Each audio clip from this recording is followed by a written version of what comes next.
এখনো বিয়ের খাবারে গিয়ে অর্ধেক খাবার নষ্ট না করলে আমরা জাতে উঠতে পারি না।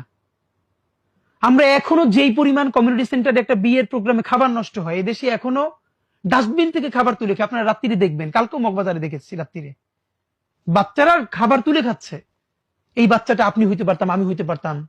আল্লাহ আমাদেরকে এখানে পাঠান নাই। তাহলে যে এখনো ডাস্টবিন থেকে খাবার তুলে খাচ্ছে, সেই দেশে আমি ফুটানি করে আমি বিয়েতে খাবার নষ্ট করি, আমার অফিসে খাবার নষ্ট করি, প্রতিদিন ফ্রিজ থেকে এত খাবার ফেলে দেই। আল্লাহ জিজ্ঞেস করলে আপনি আমি জবাব দেব কি ভাই?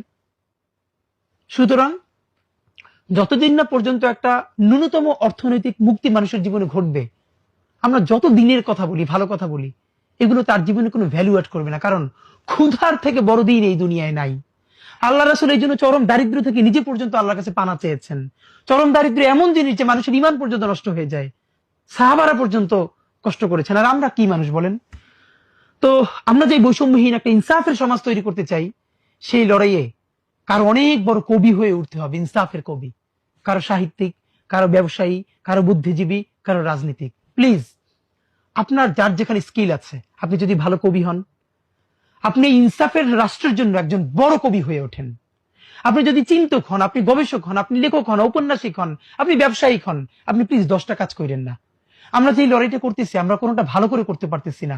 আমরা ছোট্ট একটা টিম, কিন্তু আমাদের অনেক কাজ।